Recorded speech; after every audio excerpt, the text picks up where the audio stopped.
What's up, cyberspace cadets? It's Irate Prostate here. It's Monday, and I'm irate. That's right. I've got some awesome friends in the studio with me tonight. We're going to open up the mic here and let everybody say who they is. First of all is Cas WarFox. Say hey, man. What's up, everybody? I'm Cas WarFox, having a fur faggy time. How's everybody? Accelerate. Yo, Irate, dude, I'm not gonna lie, man. I'm a little drunk. I'm a little high. I just need to know which way is 3rd Street. Take a left, man. Sir Adamantine. God. Yes. Yeah, my name is Sir Adamantine, and I'm an alcoholic. Welcome. Tag. And of course, last but not least, who just got promoted, my co-chair and co-host, Vetran Mountainman. Say hey, man. You know, I'm feeling really out of place. I haven't had any booze. I'm definitely not cross-faded. I mean, I've got some gummy bears here, but that's about it. Well, dude.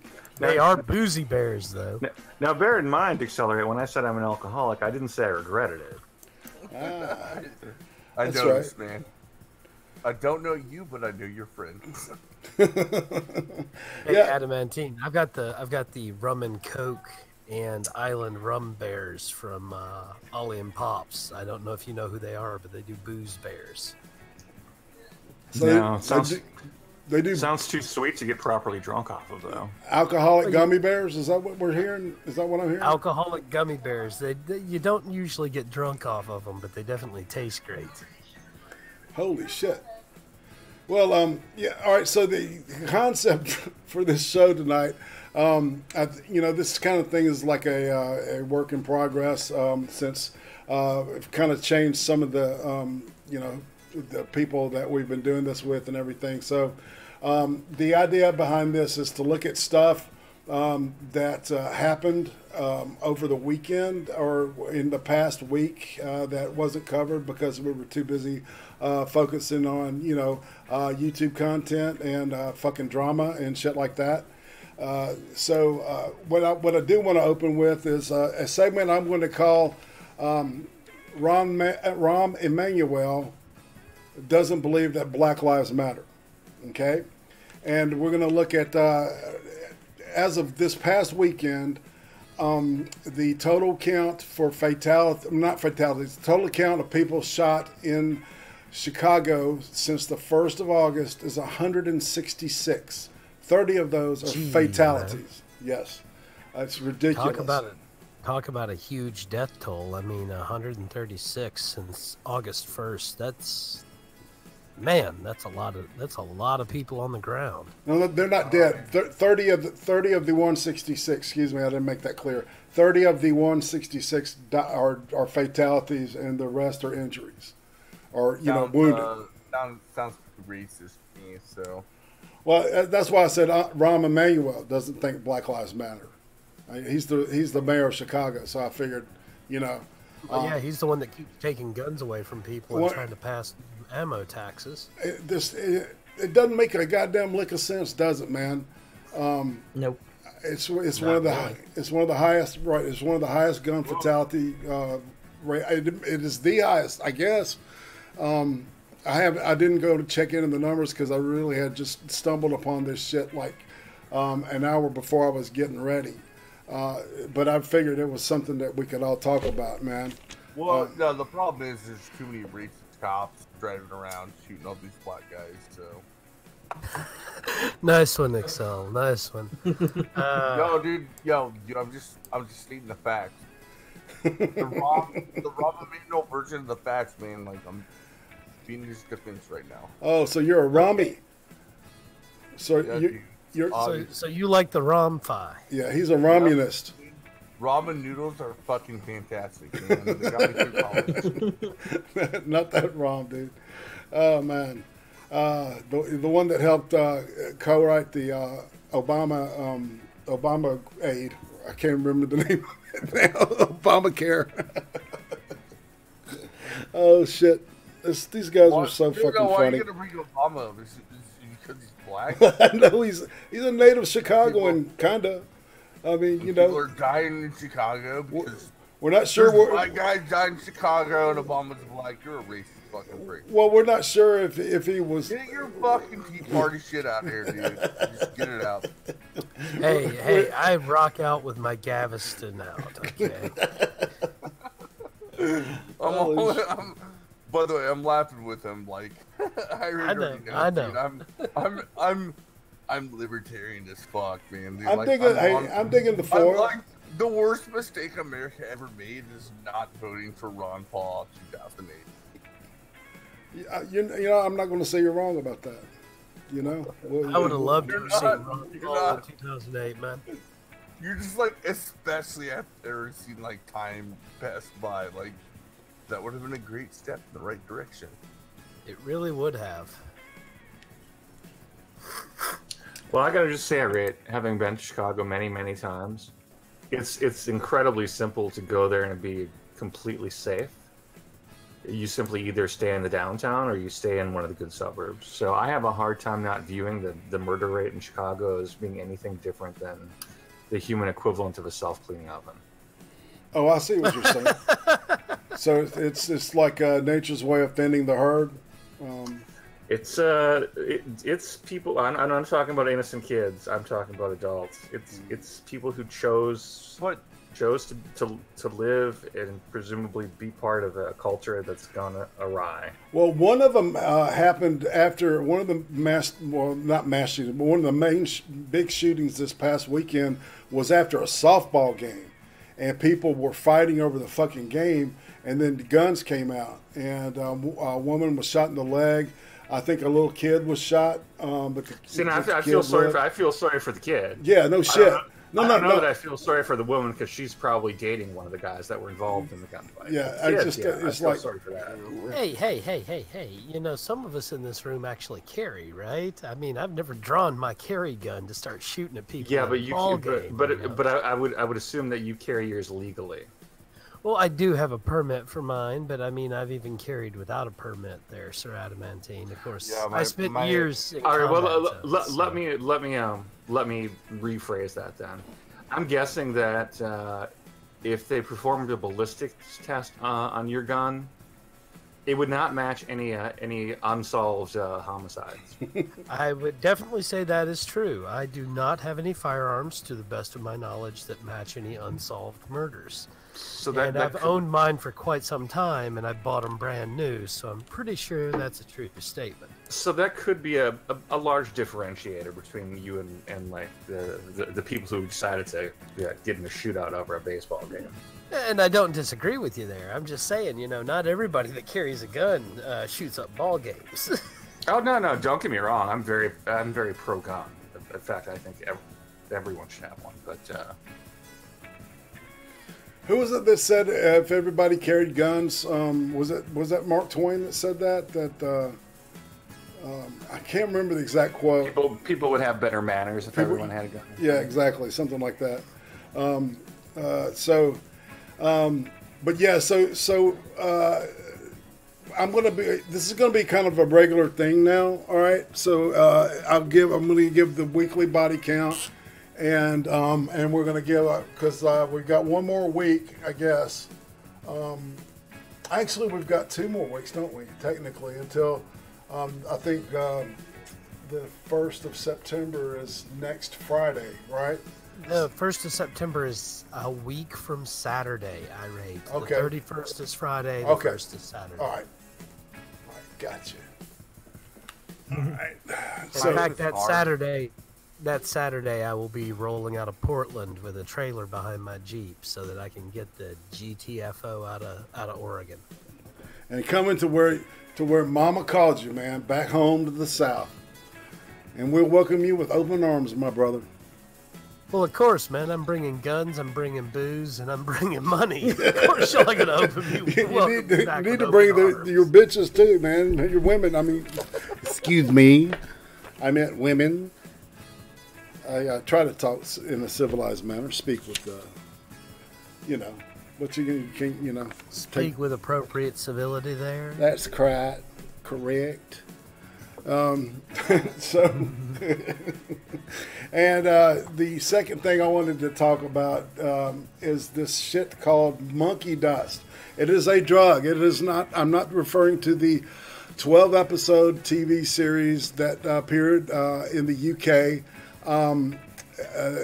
Evidently, it went one series and only did 12 episodes, and I have no idea what it's about. But supposedly it was sick as fuck. All right, I'm not gonna lie. It sounds like fun. So explain this drug to us, Irate. Right, what does it do? The drug sounds a lot like the old bath salts type thing mixed with angel dust. We got, there was one, if you look, there's like a 2.5-minute clip that this dude did, a news thing, and I didn't attribute it, I forgot to write it down.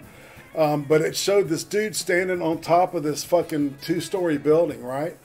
And he just jumps off and lands on the hood of a car, stands up and starts fighting the cops. All right? And things are getting so bad that paramedics are looking at body armor. And legitimately, they're pricing body armor to see how they're going to pay for it because of these people that they're having to take to the emergency rooms. All right, it sounds like a lot of fun, and everybody should do it at least once. Why can't they just shoot them? Well, so it seems like another version of Flocka, basically. Yeah. When that became an epidemic.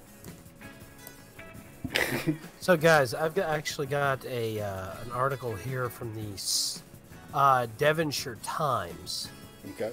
And it actually states that it's a powder that can be swallowed or injected. Ooh.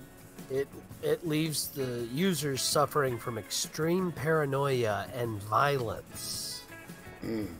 It's a psychoactive synthetic akin to bath salts, and has caused face-eating incidences as well as climbing buildings, jumping off bridges.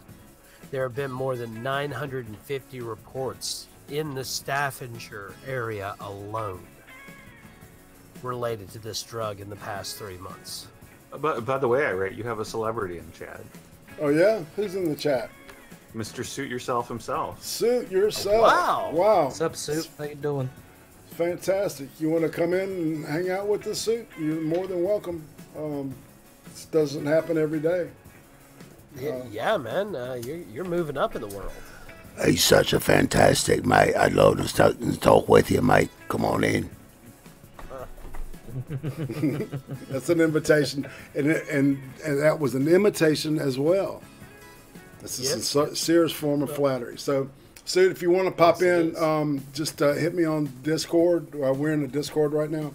So, and we're talking about this monkey dust shit. This horrible bath salt-like drug. They said it is cheaper than fucking beer. That's why it's so prolific. The person that they interviewed said, well, why would I go get a pint when I can get twice as fucked up for half the price, and now here's something I just saw in the article. Monkey dust was legal in the UK up until recently, where it was reclassified as a Class B drug. Now that recently was up to 8 years ago. 8 years ago they reclassified it and it became illegal. So it's been around a while. Yes, it has. Oh, I wonder if that's just a renamed version of crocodile. Go ahead. Well, no, because crocodile is injected, but it's a liquid. Oh, okay. It's similar to heroin. You have, a lot of people get the powdered fentanyl codeine sulfate derivative, but you have to dissolve it back into water to use it. Sir Adamantine? No thanks. I don't want any. Yeah, it's got very. And of course, crocodile makes your arms rot off. So yeah, man. It's like it's got a very similar problem with Flocka. It causes the person to be psychotic as fuck. But I'm not surprised this isn't a new creation. I mean, wasn't meth created by the Nazis? Well, yeah. It was created by the Japanese. I think he's referring to the old Panzer Schokolade. Methadone. was created by the Nazis. Methadone. No, there was something that was a stimulant. I'm pretty sure it was meth that they were actually giving some German soldiers. No, they were giving it. They were giving it to them for sure. But it was made by the Japs. They're the ones. Go ahead. I'm gonna challenge you on that. Challenge me. Prove me wrong. I'm laying it down right now because I want to say Bear created it. Okay. I'm gonna look it up. He's talking about methamphetamine. The Stuka candy. The Stuka candy. Stuka candy. Yeah, or the Panzer Schokolade. There were large tablets. Some of them were actually chocolate that contained crystal meth.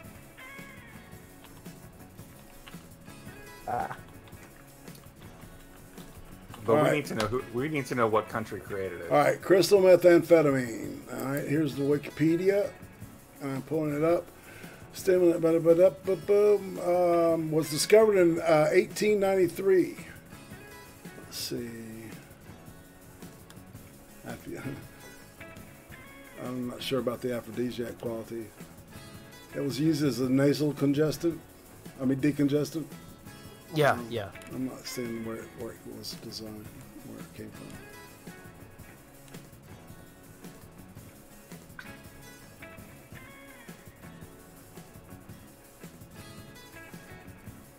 Oh gosh. I'm gonna have to do an article on that tomorrow. Methamphetamine is sometimes prescribed as off-label for narcolepsy or idiopathic hypersomnia. Yep. It'll keep you awake, that's for sure. I did the biker version of it, this shit called Crank, a long time ago. And it was speed, dude. It was some hardcore speed. All right, I'm looking at crystal meth. All right, come on, man. Meth mouth,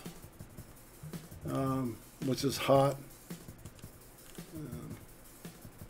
I want to see, because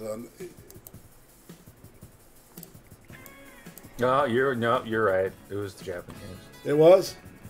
Yep. Because methadone was invented by the Germans. It was the name Dolphine initially, after Adolf Hitler. And that, that's not a very popular name if you want to market it in the United States and methadone clinics. Adolf really fell off the cliff as far as names go after World War II.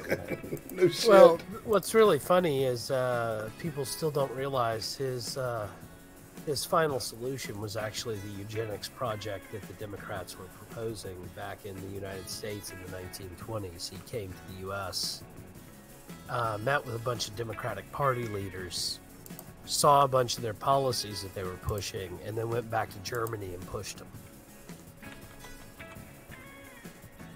Whoops. Yep. Yeah. And a lot of people don't talk about that fact, but the whole final solution was based off the combination of Marxist communism and Democrat eugenics programs.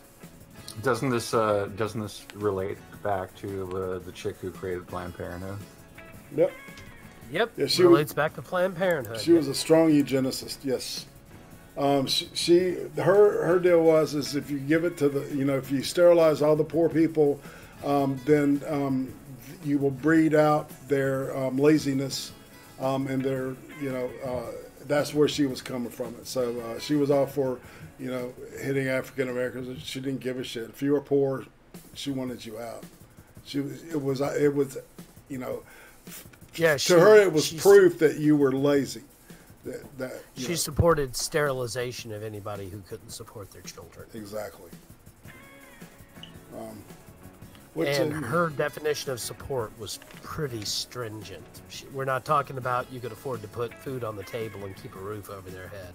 We were talking, nearly private school levels of support. Right, like rich people support. Yeah.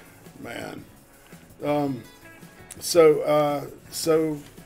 And they're saying that the shit's this monkey dust drug is coming to the United States. So people, don't do that shit, okay? If you're gonna do something natural, like hemlock, Keep it clean. Stick with the heroin. How about some UT there? You know, nettle tea. Oh yeah. What is that? Therine. What? It's called therine. It's a type of toxin. You boil U needles into water, and it creates a poison that you can drink. Oh, is it a neurotoxin? I hear those are good. Yes, it is. That's like real absinthe. Rip. Hello? Mm-hmm. Okay. Yeah, I'm still just here. making sure everybody was still here. I was like, what happened? Accelerate disappeared. I'm just noticing that. Whoa, He did disappear. You did. Press F for rip. Pay respects. Oh. The monkey dust probably got them. I'm pressing F. Or he's out to try to find some. Like, this sounds like a good time. Well, I'll be right back. Love you too, Bear Dog. Keep it real, buddy. So what caused the zombie apocalypse? It was monkey shit. Yes, Bear Dog. Wormwood is what's used to create absinthe. And wormwood is some great stuff. Oh, there's a wonderful quote, I think, from Oscar Wilde. He said, like, your first drink of absinthe, you see the world in the idealized sense, and your second drink, you see the world completely unlike it is. Oh yeah, man, a good absinthe. There's nothing like it. And I did a French absinthe service at the last big pirate event I went to. Is it really all that, man? I mean, seriously? It depends on the absinthe you get, but some of them are really great, and they hit you differently than normal alcohol does. Right. And you don't always notice it when you're drinking it. Oh, so a lot of times it alters your perception in such ways that you don't really realize you're altered. Gotcha. So it's like a creeping buzz. Yeah. And then it's a hallucinogenic alcohol, but just happens to be 180 or 190 proof on top of the hallucinating. Yeah. Well, that depends on where you get it from, Adamantine. A lot of the stuff that they actually can sell over the counter is more like 100, 120 proof. Yeah, well, from what I've heard, you can't buy the real stuff in the U.S. There's only like two countries where you can get the good stuff. Well, you can get the good stuff even in the United States. They declassified wormwood a few years back. You can actually buy Danish absinthe or French Pernod. It's imported. There's none of the good stuff made in the U.S. But the thing is that it's been watered down, kind of like whiskey has. You know, American whiskey, you only get 45-50% alcohol. Right. 80 proof. That's why you just have to be a trooper and drink through it. You got to be careful with that absinthe, man, because it's strong enough that if you're not careful, a lot of times it'll kick you real hard. Because most of the time it starts at like 50% alcohol to 60. Well, yeah, it's like I remember reading a lot about the Impressionists, Expressionists movements in art.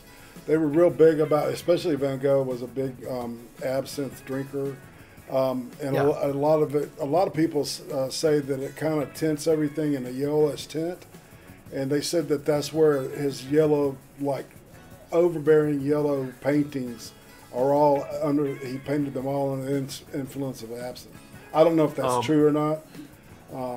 Bear Dog, Mad Dog 2020. No, just no. If you're gonna support Mad Dog 2020, I can't support you on that, Bear Dog. Mad Dog 2020 is what you find underneath the bottom shelf.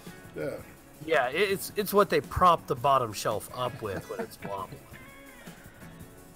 Yeah, it's like what is it? Mogan David 2020. It's really made, I believe, for like Sabbat and Judaic. I can't remember. It's like a Hanukkah and Yom Kippur, maybe. Yom Kippur. Yeah, I think that it's really made, like that, and cheap like that because it's it's really just meant to be like a ceremonial thing. But it will fuck you up if you drink enough of it, just like anything, Fucking rubbing alcohol, Listerine. I knew this dude that would buy Listerine because it's fucking 80 proof. Oh, I heard that was the thing that a lot of homeless people do is they'll buy no, actually that was Lysol. They buy Lysol and cut it with water. Yep.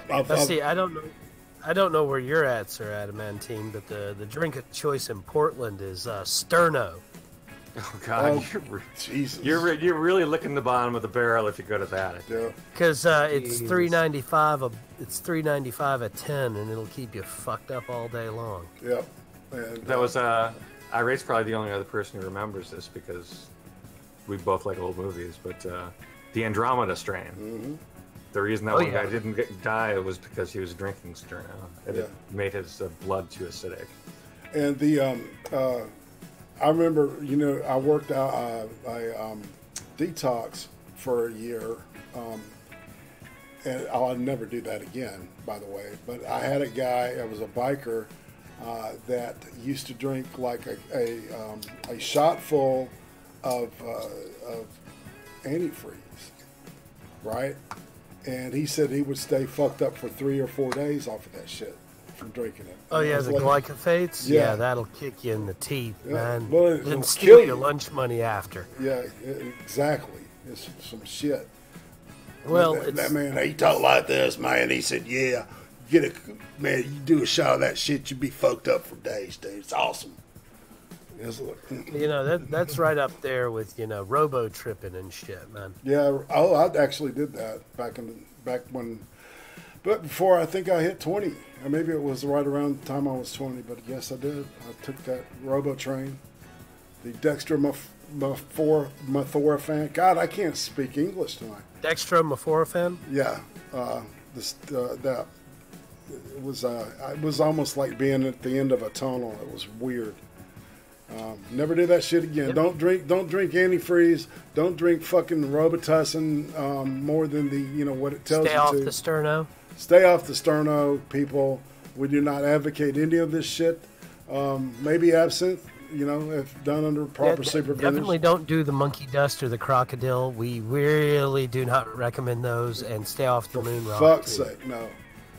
But I feel so naive and innocent right now. It's really we don't want a zombie apocalypse starting because someone ate some fucking monkey farts for a drug choice. Stay off the zombie incense powder and the zombie MRE powders too. Fucking monkey farts. That's really cool. Okay. Everyone keep things natural. Either go with cocaine or heroin. Okay, so just smoke some pot, I guess. All right, now we're going to move from urban America to the other side, the complete 180 of this shit, and Asia Argento. She's the daughter of a director named Dario Argento, who did some fantastic horror films in the 80s. He's known for using a very bright, colorful palette of the primary colors, blue, yellow, and red, right? And usually each of his movies are very strong on one of those colors. But his daughter, Asia, she grew up and she became an actress. I believe she was in a couple of his movies. And she did this one movie, I mean, it sounded fucked up as shit. It's called The Heart is Deceitful Above All Things. And that came out in 2004. And in that movie, she played a young mother who had a young boy that she would dress as a girl, and at one point he gets raped. I mean, it's all this fucked up shit that she does to the kid, right? And when he says young, he means like 5. The dude was it was 7. He was actually 7 when they made the movie. During that time, the actress developed a tight attachment to the boy. And she referred to him as son. And over the next 10 years, she was grooming him through Instagram and through fucking Twitter. The stuff that they were, that they were uncovering about that lady was like, I mean, it's like, holy shit, I can't believe somebody is, was actually, could get away with that shit. And then on top of all that shit, all right, when he becomes 17, she has a party for his birthday, right? And then she gets it to where she's alone with the kid, in a motel room, and she blows him and has sex with him, basically. And at that point, the age of consent in California is still 18, and it was when this happened, right? So she committed an act of, I guess, a hebephilia, technically. Yeah, that would be a hebephilic act. You're missing the most intriguing part of the story. Well, hold on, I'm not there yet. All right, and she's guilty, definitely, of statutory rape. But what's really amazing about Asia Argento is that she's one of the first people that hopped aboard the fucking Me Too movement, right? Oh yeah. She was one of the first people out of the gate to say, yeah, Harvey Weinstein diddled me, and he fucking sexually abused me. And she also was, instrumental. She signed the fucking letter to get Roman Polanski's charges dropped in the United States. She was a big proponent of helping out Roman Polanski. Yeah, and just so like was Streisand was. Emma, what's her name, from Watson. Harry Potter? Yeah, Emma Watson. All these people fucking signed those letters to get him. And, even though he's done some great movies and shit, the dude fucked a 13-year-old girl against her will, and that's statutory rape. He should be behind. He should be behind. He should be behind bars. I agree. I totally agree. So, so there's all this fucked up shit going on, and that there's this thing called reset the clock, and what that means is reset the clock is when a proponent of the Me Too movement, it comes out that they've either paid money, which she paid this kid. They were suing her for $3 million, and they settled out of court for $380,000, and that's how much she paid to shut him up, to keep his mouth shut. And she still will occasionally refer to him as her son and how much she loves him. She's some freaked out shit. This is some Mary Kay Letourneau shit. I'm going to make a politically incorrect joke here and say, I'd let anyone give me a blowjob for $300,000. I would let, well, anyone except Liz Reptile. Guys, Pedo doesn't exist. That's just a right-wing conspiracy. Yeah. Now let's talk about Russian spies hacking the elections. Exactly. Well, this is right up there with that MAP movement in Portland, San Francisco, and Seattle, man. Yeah. I thought that shit was just on Twitter at first, and then realized it was actually in Portland, real Oregon. Shit, man. It's real shit. It's NAMBLA, rebranded, and now they're they're creeping in through the psychiatric community, and that's how they're trying to get this thing turned into a sexual preference. Alternative sexual preference. It's a preference instead of some type of fucked up sick shit like it actually is. And so, it didn't surprise me at all about Asia Argento, because so many of these, Me Too proponents, it's just like the whole deal with Gulf City and the Great Force thing. It's like they watered down the idea of sexual abuse and rape to a point of where, or even, referring to people as racists. All this shit's been watered down to the point of where these words are just useless now. They really are losing so much meaning, and it's going to get to a point. I don't know, man. The left is just they keep modifying the language, and who knows where we're going to go. Can I make a joke real quick? Sure. Can I make a joke real quick? Okay. I'm going to try my best. I'm not best at this particular voice. You better accept it, little Billy. Oh!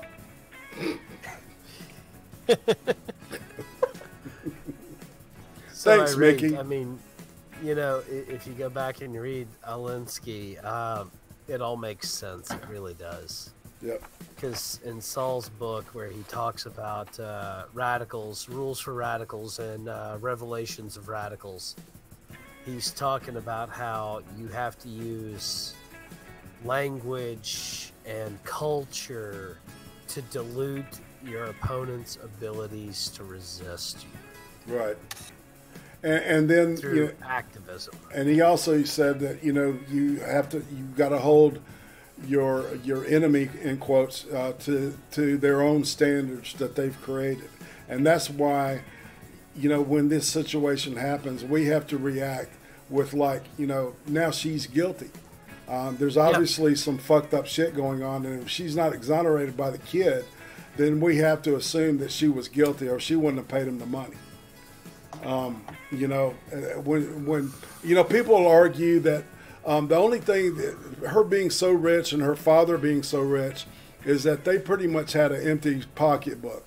The people that would have been bled out by a prolonged thing in the courts would have been the kid and his family, right? So I don't buy that shit.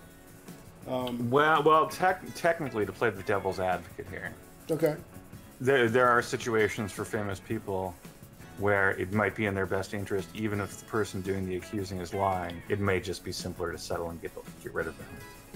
I'm not saying that that's the case in this case, but you can't rule it out as a possibility in the situation. Right. I mean, I don't disagree with him on that, Irate. If I was seriously, not like some R-class celebrity, like you and I, but if we were like B or C class celebrity, where we had a couple of million tucked away, and somebody came at us and we said, hey, I'll give you $200,000 just to go away because I don't want to deal with this in court. I don't care what you're accusing me of. Just if I give you $200,000, will you go away? And they say yes. Then does that really mean you're guilty? No. But it does look suspicious. Someone who legitimately wants to go for justice all of a sudden just takes a payout rather than pursue justice. It seems rather suspicious in itself. Yeah. All of it is suspicious all the way around. Well, and the way that that the article examined the situation is that they said that she was accused of alleged sexual misconduct, and then later in the article, it talked about, meeting with the underage boy. So they watered that language down when they were explaining exactly what she was guilty of. And somebody had to point it out, that that was, I think it was ABC was where that article had come from. And it just blows my mind because there's this, double standards is the only thing that that will just make me blow my stack. What's good for the goose is good for the gander. And that's always been the way I look at it. And it's always been the fucking, politics of the left is just that they fucking, they wave their double standards in front of your face and say, look, it's here's my double standard, and I'm gonna fucking use it every fucking time. Yeah, wasn't back in the Gamergate era, they always talk about Gamergaters as if they're pieces of shit rapists, and then turns out like most of the anti-GG crowd were turned out to be sexual offenders or caused rape or got caught with child pornography. Yep. It's the same fucking game of hypocrisy with these people.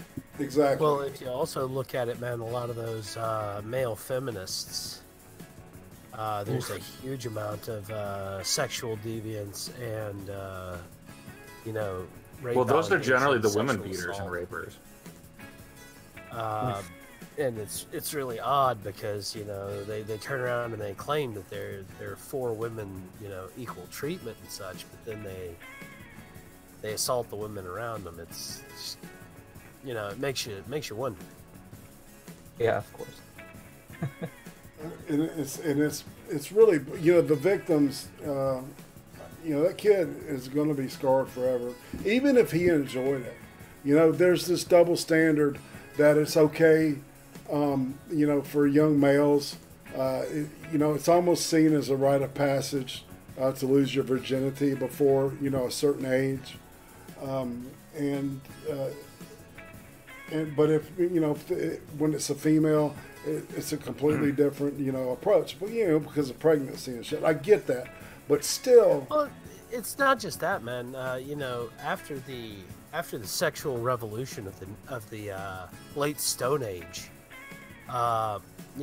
women basically have been the gatekeepers for sex, and pretty so much. Guys being able to be capable of seducing and acquiring that access earlier on shows virility. It shows masculinity, whereas women are expected to be in control of everything when it comes to that, and so it's just kind of a perception thing. Right. I wonder if I was thinking, because I've noticed in the community, whatever, or just on YouTube in general, there's a lot of these guys that present themselves as doms and shit. And I heard somebody talking about it, and they equated it to, because of fucking 50 Shades of Grey, all these men, instantly became doms and shit, right? There's a lot of that crap. Yeah, and I don't know. I didn't know where I was going to go with that, so I just wanted to have that out there. Pretty much that. That's just something I picked up on, because I think even given the circumstances of today, that women really want. They want an alpha male. They want a male that will, say, yes, I'm the leader, and make some of the decisions for them, open the door for them and shit. And it's like if I was in with a bunch of feminists, they would be saying, they'd be calling me a fucking sexist and shit. But I don't buy that for a fucking minute, because if you look at it, I think everybody. These roles that we have, as hunter-gatherer and nurturer, is a thing that comes from the Stone Age. It comes from us, when we were in caves and shit. And, if you want to, we can move on to something else. I think, any last words on this subject? Well, I want to make sure that everybody understood what I meant by the sexual revolution of the Neo-Stone Age, and that was the idea that not just the leader of the tribe got to choose who got to mate, is what I was getting at. That was back when guys finally realized, hey, I have the ability to attract a woman on my own if I have some confidence and I can hunt a little bit, and,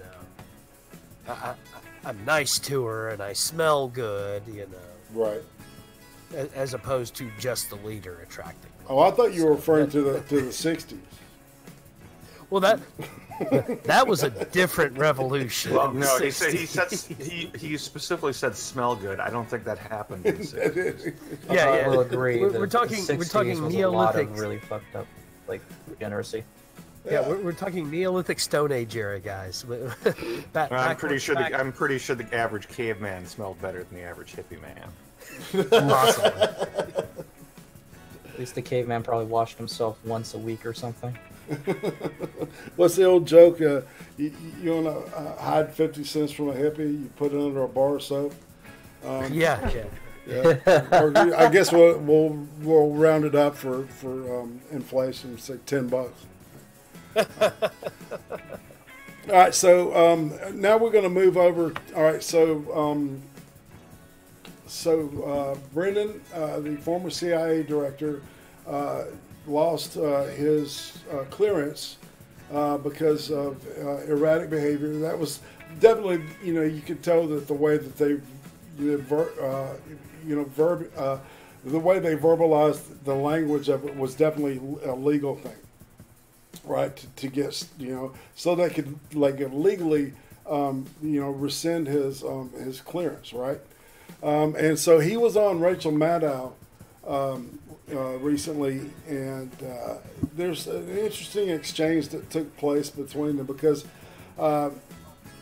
he had said something to this effect before, but I'm going to start in the middle of it. And he says, but to the President of the United States to continue to prevaricate on this issue I think, does a great injustice and disservice to the men and women of the intelligence law enforcement community, and does a great disservice to the citizens of the United States.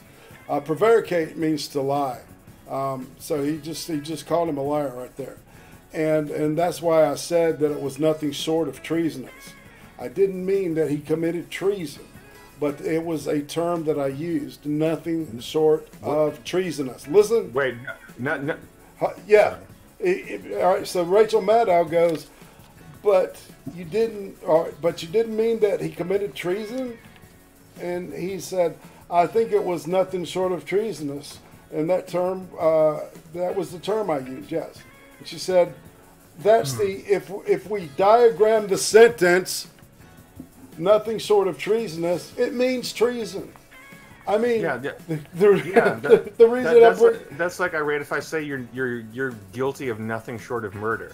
Exactly. How am I saying anything other than you're a murderer? You're a murderer. Exactly. It's the double negative. Yep.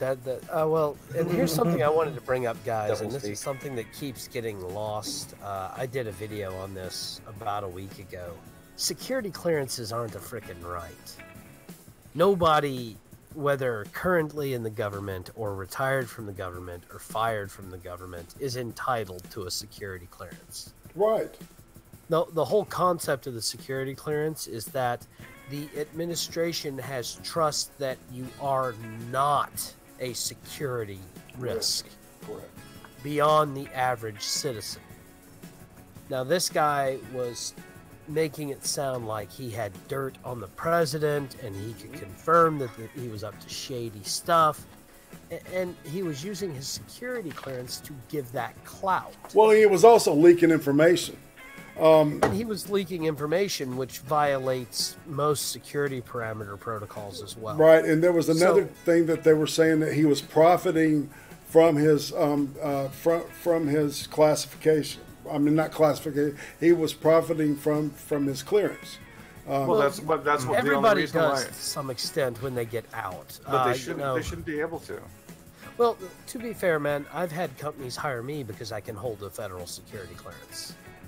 Unless they are a defense contractor, there's no justification for that. Well, no, I was working with a legal databasing firm, and I had a valid security clearance, and that meant that they could trust that I wasn't going to leak client data. Right, exactly. And so they paid me more and had me handling secured information, whereas other people didn't. So, I mean, technically that's profiting from my government security clearance, if you want to look at it that way. Well, first of all, that kind of shit shouldn't be able to be outsourced. Well, yeah. This wasn't being outsourced. We had lawyers on site. These companies were going through like class action lawsuits, and so they needed somebody to pay out the distributions and such. So they needed a company to handle all of this final legal action at the back end of the cases. That stuff isn't handled directly by the law. What do you say, Cass? I'm just like, but guys, I'm gonna accuse the president of my treasons, but I'm not. I didn't accuse him of treasons. I just used big words and stuff. Shut up, bigots. Yeah.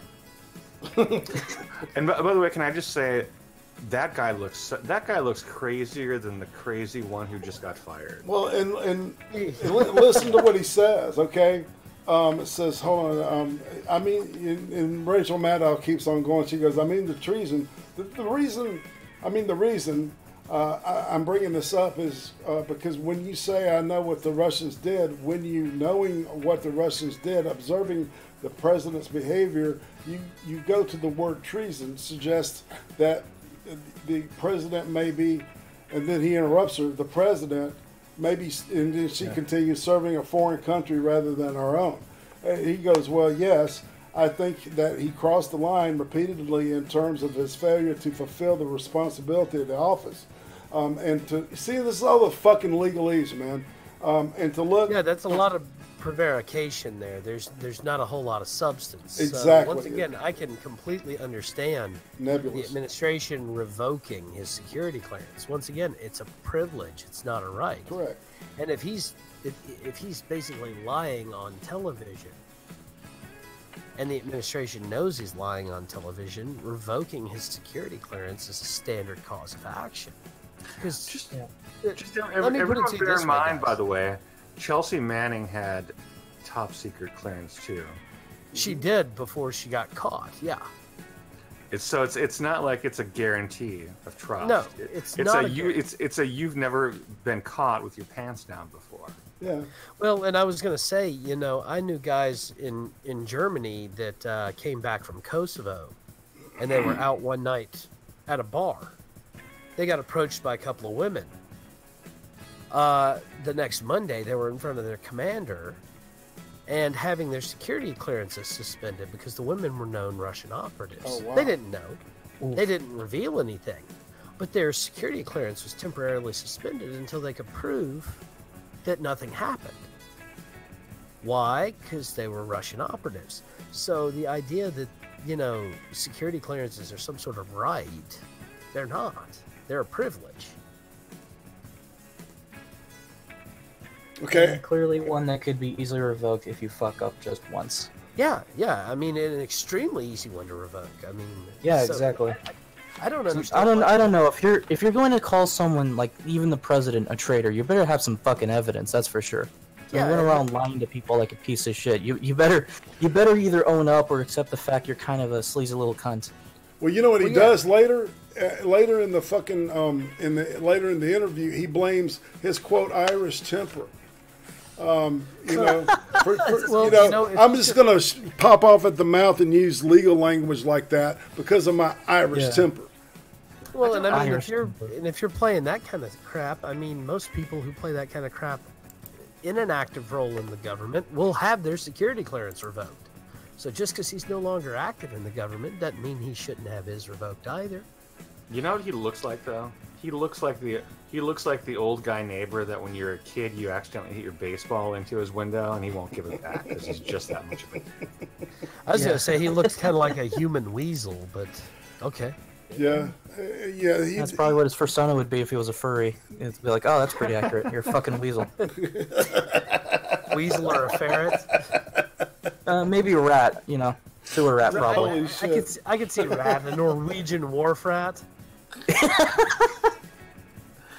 Oh, that's funny. Oh shit, I forgot what I was gonna say, man. Sorry. That's all right. I'd rather be laughing. We kind of got derailed talking about security clearance. Well, no, it's cool, man, because you know, the whole deal is that. I was going to say he looks like he's related to fucking the guy that was going to was running vice president with Hillary Clinton. Tim. What's his name? Yeah. Tim Kaine. Tim Kaine. Yeah. I mean, they look like they're related or some shit. Boy, there's someone whose name never comes up again. It's like, oh, dude, I forgot your name. I got that stuff written down. Yeah, you know, when you're picked to be Hillrod's, you know, number 2, man, you know you're going to be a nobody that people would be terrified to vote for. Well, with her health.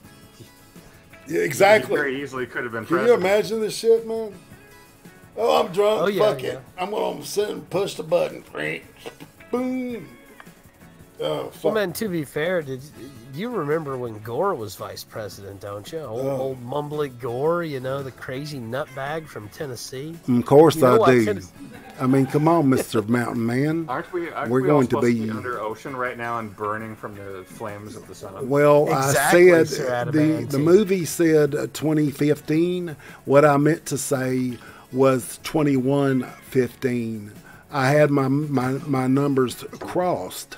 You understand that when you're an important person like me, I can sell you carbon offset print, okay?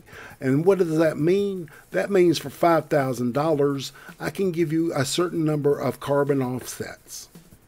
Didn't he also have a mansion in Tennessee that was so ridiculously large that it was like a $20,000 a month electric bill? Funny you should mention that, because that's exactly where the idea for these carbon offsets came from. Of course, you know, when all those people in Florida sold their beachfront property right after he failed to get elected, he bought all that up, right? Yeah, no shit. And then he sold that TV channel to fucking Al Jazeera. Al Jazeera. Yeah, man. Yeah. Fucking gritty fuck. You know, it's like, fuck him. You know, I put that movie out. So what? I just love doing my imitation of him because he's so fucking. He's like Mr. Rogers. I can't figure out who else the other guy is, but he talks like this because you know yes, he does. He's the president, not anymore. But I did invent the internet. You can thank me for that. The guy that recently died, it was in the Army show when it was in black and white. Oh, Gomer Pyle. Yeah, Gomer Pyle. Hi, golly. God, I used to see my vocal. Golly, I didn't know that was going to cause a problem, sir. Shazam! We're going to sit right here and brush these boots up and make them look good, because Shazam, we're going to look fine for parade tomorrow. Well, I just remember I peeled the tobacco and I cured it just like my daddy taught me how to. And just remember, I did go to Vietnam as a photographer, and I might have gotten wounded, but I can't really remember. They tell me I was wounded, and I do have a Purple Heart. I just don't know whose it is. I mean, you know. Hey, to be fair, man, I've met plenty of guys that got wounded that didn't realize just how bad they were wounded until 6-7 months later when they came out the drugs. Yeah. I feel that, man. So, any more quotes on this Brennan bullshit? Rachel Maddow? The Irish thing is what capped it off for me, man. We should just throw him in Guantanamo. Man, Maddow has gotten to the point where she's more of a conspiracy theorist than Alex Jones ever was. I mean, she should be doing her show with tinfoil on her head. I mean, seriously. Which is really a shame, because even though I disagree with her on pretty much everything, she's one of the few that is clearly intelligent. She is, but she's so far gone into her own echo chamber, man, that she can't see it. I mean, everything I see out of her channel is just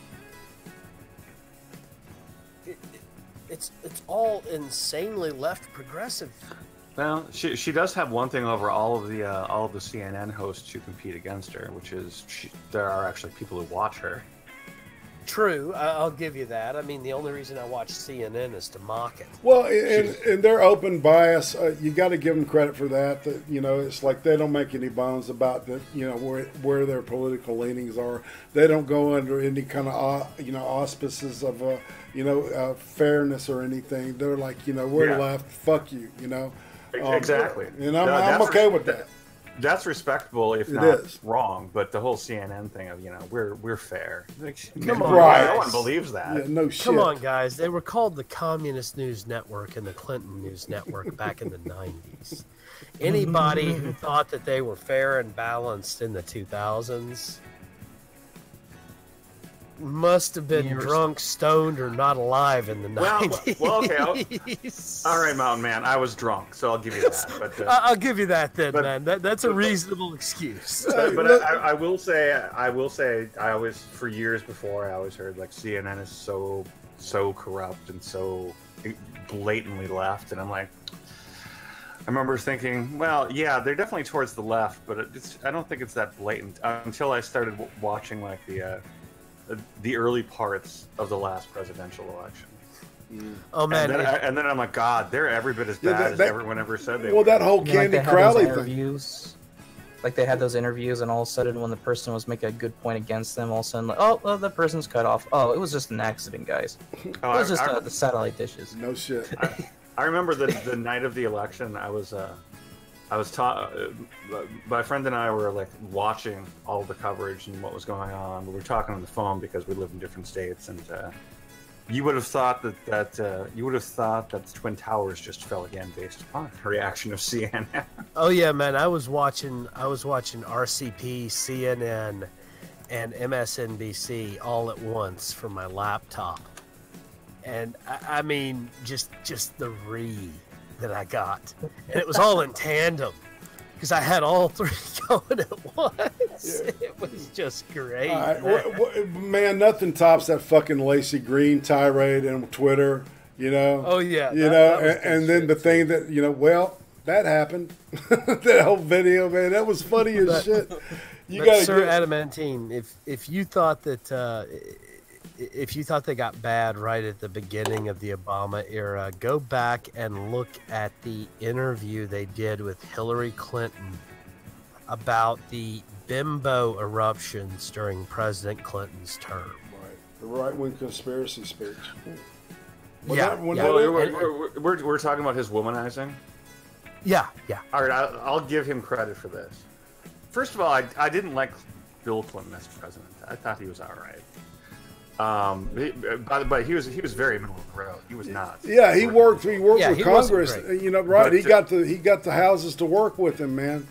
But honestly, if that was in quotation marks your wife, I mean, who can legitimately blame him for sleeping around whenever he gets the big problem, Sir Adamantine, was not necessarily the consensual sex that happened, but the allegations of rape. Yeah. You know, and the idea that an intern can consent to the president to give him a blowjob. Well, you know, come on, man! What are you saying, son? You don't know what you're talking about. Look, that girl wanted me. She wanted my dick. She wanted it in her mouth, and I gave it to her. So what? Fuck it. I'm gonna sit here. Cigars in the humidor, there, man. Man, I love my. You know, I love that humidor, man. It's awesome. It's a lot of memories, you know. And the dress thing, you know, I had to wipe my dick on something. I mean, shit. You don't want to dry out the coochie with it. Well, you know what I'm saying. Well, you know, look, I'm gonna be honest with you. Vince Foster was her idea. You know, send everybody a fucking message, make it loud and clear. You know, early on, that was like that November, I think, after the election. You know, some shit, maybe Christmas time. I don't remember. I was pretty blessed, man, doing the booger sugar all that time, because them bitches was everywhere. I loved it. I would dream about those days, man. Anyway, sorry I just derailed everything. I just see old B.J. Clinton there, our first black president. Well, hey, look, man, I can't let the old vape, you know, upstage my ass. No. You know, if he's done the show, boy, you let him on, you got to let me on. I'm just saying. Of course. First and only, by the way. Exactly. Yeah. Oh, nobody will disagree with that either, man. You know, that's what's sad. The bimbo eruption right-wing conspiracy rant that Hillary Clinton did on CNN on like a Nightline type interview show. It was like a 2-hour rant she did. And CNN just softballed her the entire time. Yep. And you remember the Candy Crowley thing during the second, and which was the most crucial of those debates, right? Between Obama and Romney. I'm not saying that Romney would have been a great president or anything, okay? I'm not saying that at all. I'm the idea of a Mormon like sitting in the White House kind of creeps me out, to be honest. But when she did that, she changed the whole course. I mean, she literally meddled in fucking. You talk about the Russians meddling in our fucking government and election. Man, that woman, she won the election for him. Oh yes, she did. Well, man, you realize that she had a little black book of all of her enemies right after she lost to Obama. You don't remember those stories? Yeah, Hillary Clinton. Yeah, of course. Yeah. About her going on a tirade in her campaign office when President Obama beat her in the Democrat primary in 2008.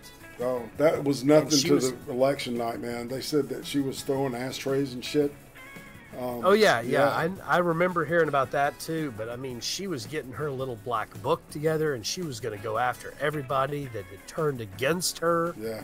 And I mean, she's just a psycho, man. Well, you know, everybody. I've said this a couple of times. I don't know if I said it in everybody that's here's presence. But the way that they had it mapped out was that she was going to win 2 terms, right?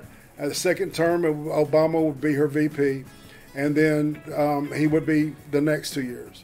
But he circumvented that, and you know, and they're going to blame. That's why they fucking had the DNC was all so fucked up by that time, because she wanted to guarantee that she was going to win that fucking election from the Democrat side, which was the dumbest thing she could have done, was planning on that shit. Oh yeah. You know what I'm saying? Yeah, fuck that shit. Going back to CNN for just a second, it's going to be very interesting to see what happens to CNN in the next year, because I don't know how many of you follow Dorky Business, which is a thing for me, but so CNN was always owned by Time Warner. Time Warner was just purchased by AT&T, and AT&T is a company very interested in profits. And CNN is now a distant number 3 for the news networks. They might be forced to go more towards the middle by their corporate parent. Well, you know what actually might happen, which is something that has happened before? CNN might be kicked loose from the Turner Broadcasting family. You got to realize, man, that conglomerated companies like that, a lot of times segments will get closed off or reprivatized out or all sorts of weird shit. Definitely. To distance them from the parent company when they realize that that particular small division is just not viable for them. Well, also in terms of the crown jewels of Time Warner, CNN was not one of them. No, they most definitely were not. I mean, TBS and TNT were far better than CNN was in the way of, regular, sustainable ratings. Yep. Yeah. So AT&T, man, they are really they're they're evil. I used to work for them. Well, I'm not sure. I did too. Well, when they were Bell South, but at what point, you see, because AT&T, I'm not sure where their stock is right now, because go ahead.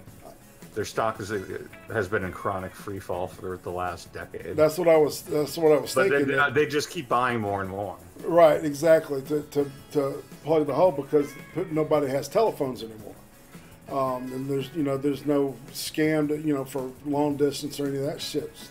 Cell phones took that out of them, and they helped put half the fucking towers, in the United States. So they fucked themselves. But yeah, so AT&T bought them. I bet you dollars to donuts that CNN is going to start looking more like Fox, if that be the case. The reason why AT&T bought Time Warner is number one, diversification. Right. But in terms of the diversification they were getting, the crown jewel is HBO, because they want to turn HBO into a Netflix. Oh, really? I did not know that. They want to up the volume and by default lower the content value of what HBO produces. They want them to do exactly what Netflix is doing, pumping out shows. That makes sense, doesn't it? From a financial standpoint, sure. HBO is going to be a shadow of its former self as far as quality goes, but whatever.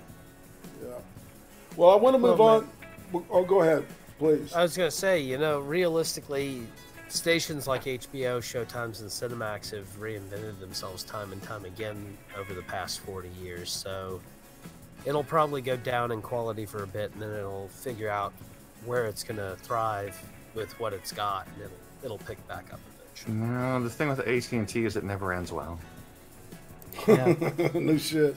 I know I'm being nerdy and getting off topic, but but I was fascinated by the history of that company, and so many of my college papers were on the history of AT&T. So I know a nerdily large amount of this. So many corporate or Fortune 500s companies were once a piece of AT&T, but were then eventually spun off because they continually ruined them.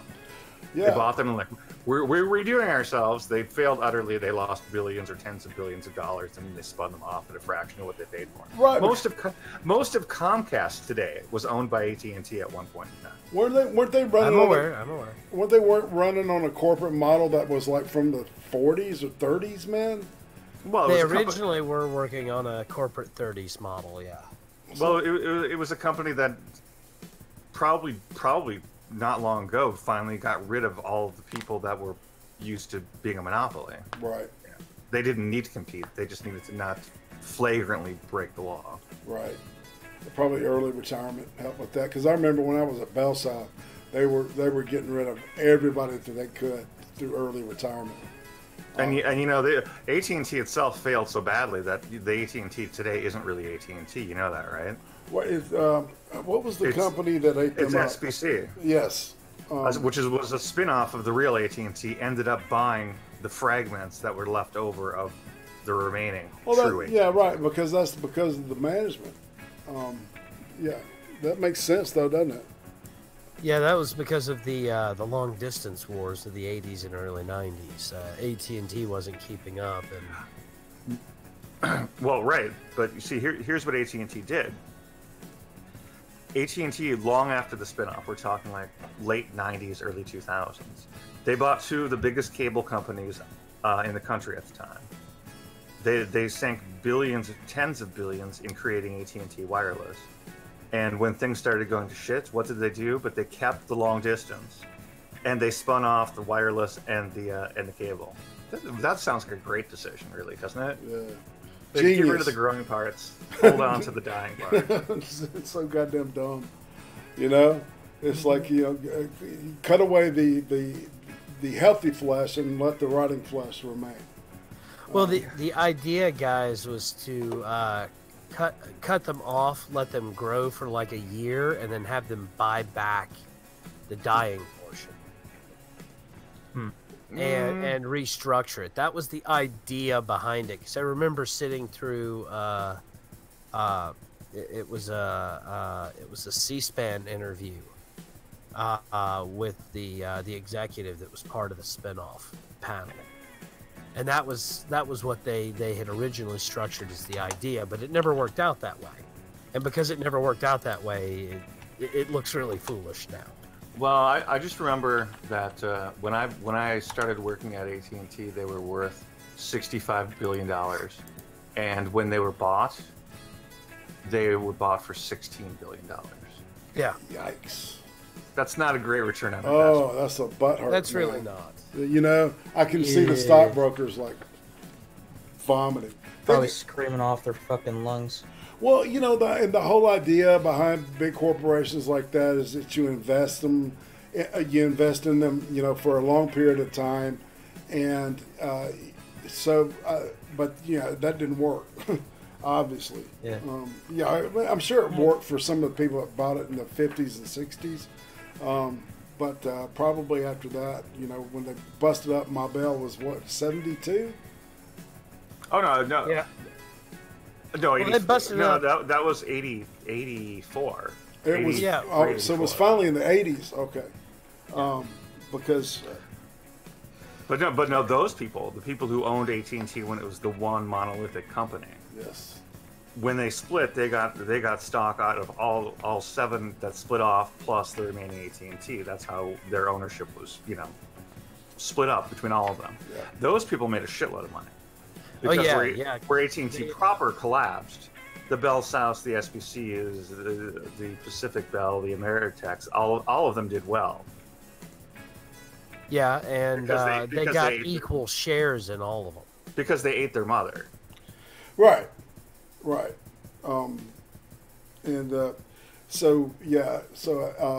American Telephone and Telegraph, which AT&T stands for, had merged with Bell, right, which is the centralized Bell. And I remember when they broke them up, and Valve, went to the things you just listed, or was that, did AT&T buy them later? No, Ma Bell and AT&T were the same thing. Okay. AT&T was the parent company of the system, but they had divisions. Right. There were divisions in name only and for tracking purposes only, but it was all AT&T.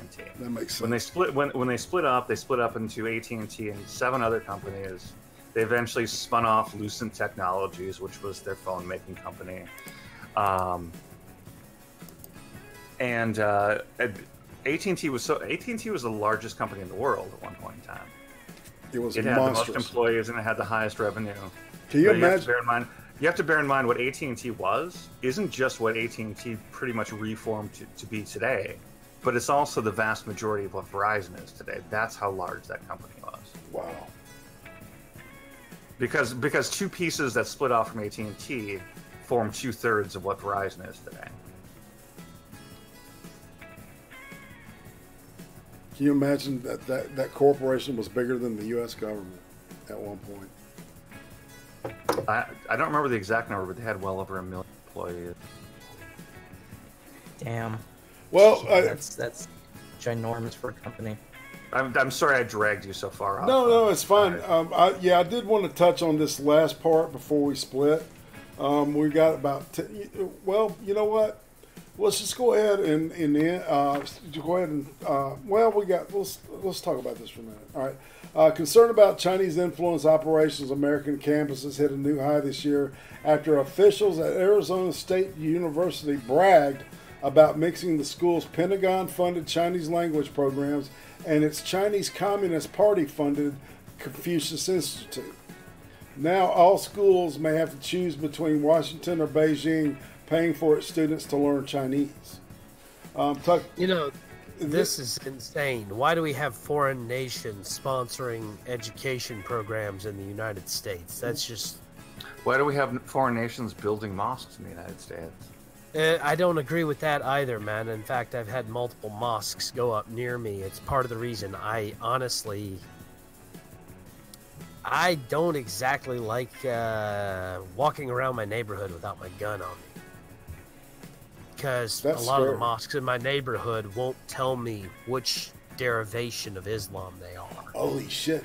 Are you honest? Is that true? Yeah. God damn. Now that's fucked up. Why wouldn't they want to tell you whether they're Sunni or they Shiite? Won't even talk. Well, no, it's not even Sunni or Shiite. It's Wahhabi, Al-Hassan, Ottoman, or Akut. I need to know which one they are because I have a death warrant in Turkey. Oh fuck.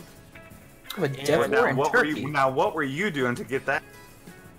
I held a pagan religious ceremony in southern Turkey, and the natives found out. Oh my god. Oh. While on active duty. Well, okay. Let's talk about this a little bit. So, I never knew this, man. Yeah. Give us a little schooling how that fought while I get on your ass. Man, I was there. We were on a NATO mission. I was a lay worship leader representing the pagans. Somebody came to me, needed a ceremony performed, so we set up a ceremony space. One of the natives saw us breaking it down. Oh, wow. And he went back to the town elders and the mosque. And one of the local Turks, who was active military, told us that they were coming for us, and the commander evacuated us. But they had signed a death warrant specifically for me because I was the one running the ceremony. And so they evacuated all the pagans that were on site because they didn't want any of them accidentally killed. Damn. So it makes me nervous when mosques go up within, a couple of miles of me. And I usually like to find out if I'm working with somebody who appears to be Middle Eastern, where they're from, what type of mosque they attend, that kind of stuff. Well, see, all I know is your name is Motherfucker Jones. You're not Mother Jones. You're Motherfucker Jones. Okay. Well, I feel you on that, Irate. I guess you say that because all these pirate ladies love to sit on my kilt. Yeah. Oh, by the way, just a minute, because thinking of that made me think of this. Eddie Murphy is going to be starring in a new movie about Dolomite, the guy that played the character. Have any of y'all seen this movie, Dolomite? It is one of the greatest blaxploitation movies ever made, and it's all about this dude telling this bullshit story, and it's funny as shit. It's the epitome of like black drive-in movies back in the 70s, man. Was this an actual 70s movie? Yes, it's called Dolomite. The Adventures, I think The Adventures of Dolomite. Yeah, and the guy that played the character was a stand-up comic, and his life is very interesting. So somebody finally decided to do, a biopic about the guy, and they're going to call it, My Name is Dolomite. It's fucking funny, man. So keep an eye out for that. And Eddie Murphy is going to be playing the main character. I would never watch an Eddie Murphy film, just like I never watch Tom Cruise film. Really? Yeah. They both discuss me as pathetic excuses of human beings. I would never do anything to give them a cent. I don't know, man. I think Murphy's due for a fucking a big comeback. He never should have had a friend. He was never funny. You don't think so?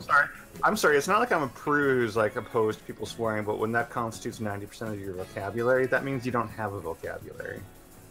Yeah, I can understand your point, but some of the older Eddie Murphy stuff, he was actually a lot cleaner on his language. Well, okay, so he progressed from like every other word being "fuck" on Saturday Night Live or thereabouts during his stand-up, and he moved to "I'm funny because I can put on a woman's costume, a fat black woman's costume. See how funny I am? Laugh at me." Now everyone look over at the movie while I pick up my latest transvestite. That's an interesting. What did you say, Cass? I heard you light up. What were you saying? No, it's nothing. I'm just like, oh yeah, there's nothing wrong with at least using the cuss words a bit more sparingly. Agreed. Fucking faggot.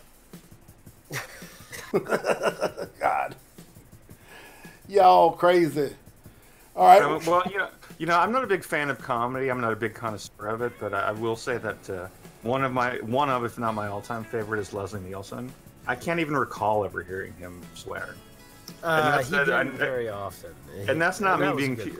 Again, that's not me being puritanical. It just strikes me as it seems like a way to artificially try to make yourself funny. You've definitely got a really good point there, man, because it is lazy language, and there's plenty of people that were able to, especially, that group from the Catskills in the 70s and shit, who did filthy acts, man, but they were able to go on Johnny Carson and shit and do completely clean versions of their stuff and not miss a beat, and it was still just as funny. To be fair, man, I mean, look at Seinfeld from the 90s. He was nowhere near as filthy as some of those shock comics of the late 80s, early 90s. But the thing was it was the whole Andrew Dice Clay, what was his name? He ran... Sam Kinison? Sam Kinison, and you had Howard Stern, and you had... Well, Howard Stern is intelligent, though, but Andrew Dice Clay and Sam Kinison, those are two perfect examples of what I'm talking about. Not funny people. But the point is that they were so shocking that was what made them that was their edge in their routines. Even with Howard Stern, a lot of his material was just so shocking. Man. That's why people listened to him. It was the whole reason Jerry Springer got started. Well, the beginning was Looney Bruce back in the late 50s, early 60s. And you're right, Looney Bruce was very shocking for his time. Well, see, he's the main influence. He was the main person that influenced George Carlin, who I think is still one of the greatest comedians that ever lived because he had a mastery of the language. He wasn't anywhere nearly that. Right. He definitely could be, but there was a lot of intelligent thought and words that went right along with it. Absolutely. And I mean, Carlin would use a bit of filthy language, but he would always make sure that he had some serious thoughts behind it. Same with Robin Williams. Robin Williams could get downright disgusting in his comedy acts with his language, but he also had some serious thought behind it. Definitely. Yeah, and the other ones that we're talking about, I don't know that they had the capacity for serious. Well, yeah, Williams' genius was that whole stream of consciousness thing, man. I mean, goddamn, he could go from this to that and the other, man, just totally flow with it and still be funny. I mean, just funny as shit. And sometimes he'd cuss, sometimes he wouldn't. So, well, I'm going to give you an unpopular opinion because every time I say this, people try to crucify me. I never liked Robin Williams. Ever. Really? All right. Well, see, man, it's different strokes. Different strokes. You know, I'm not going to fault anybody for, you know, what comedian they like or don't like, you know. It's just a matter of taste. He was, you know, built on the frame of Jonathan Winters, who was a very strange person as well as his comedy was, you know, character-based. Well, Irate, you know exactly my sense of humor because we've talked about it many times. Absolutely. The Dean Martin roast. Yes, of course. Yeah. Those people were vulgar and racist and just crude, but they did it in a non-crude way. They did it in creative, talented ways. Everything past FCC regulation. So well, wouldn't today, but it did back then. No doubt. All right, we're totally at the bottom of the hour, so I'm gonna give everybody a little bit to chill. Starting with Cas. You got anything you want to share, my friend? Cas. Did we lose you, man? Cas. Okay. We'll come back to Cas. Sir Adamantine? Well, I have a non-announcement that my usual stream with Red Pill Shark on Tuesdays will not be happening because he's on vacation. However... My Saturday drinks with friends may or may not be public. Okay. I love your commitment to okay. All right, Vetran or motherfucker Jones. Well, I'm definitely going to be doing front porch talk tomorrow, Sir Adamantine. If you're not going to be doing Red Pill Sharks video, if you'd like to come on in and join me and Irate, maybe a Tim of the Hun and a few other people, you're welcome to. Well, that is a fine lineup, so you need to send me something so I don't forget. All right, I can send you the link. It's going to be probably 7:30 p.m. Pacific to like 9, because I don't like doing 2 hours. I prefer to do like an hour and a half hour. So yeah, don't you hate those people that just run on for hours and hours and hours? Well, it all depends on how well they do it. Well, the ones who do it really sucking get progressively worse as they go along. But I figure we're going to talk about the California ruling on Twitter. PDX had some really weird stuff going on with Planned Parenthood and an ice cream shop. You know, there's some other stuff going on in California that's really bizarre, and of course, discuss the political climate for the upcoming general election in November. Now that all the primaries are done. Okay, sounds pretty serious. Yeah, and this it can be, but it can also be a lot of fun. Yeah. This is Irate Prostate. All right, this has been Irate Mondays. You can catch me on Thursday with Big Fat Brian, 6 o'clock Eastern, 5 o'clock Central, and 3 o'clock Pacific. And we're going to be covering the series, The Words of a Killer, I believe is what it's called, on Netflix. I think I got that wrong, but and then Friday night Cream Stream episode 51. We survived episode 50. That's a classic. If you're a big fan of AP, he joined us. You might want to check that out. It was crazy. And of course, the ice cream interview on Sunday will be with Right Wing Sister. So I'm excited about all that. Yeah, that's a fine choice. She is a quality lady. She's awesome, and I'm going to show everybody how awesome she is. Hey, Cas, you want to show your stuff before we split? Yeah. Hold on. Can anyone hear me fine? Yeah, we can hear you just fine. Perfect. Okay, my computer is acting really fucking weird right now. I have no idea what's going on with it. Ooh, that's not good. And probably need to do some fucking maintenance on it again. I'm Cas WarFox, or some people call me Cassidy, whatever the fuck you want to call me. I don't really care. I do politics and gaming and other things. If you like savagery and memes, just follow my Twitter. I post a lot of really fucked up memes on Twitter, and people seem to like it. Especially when I act like an asshole. Be careful of his Twitter memes, because they get so dank, you'll be banned in 7 countries. I think I've already been banned in 7 countries at this point. Well, I know I got my shadow banning because I was reposting your dank stuff, man, so... Seems to be a common thing. I can't keep a fan base going, god damn it.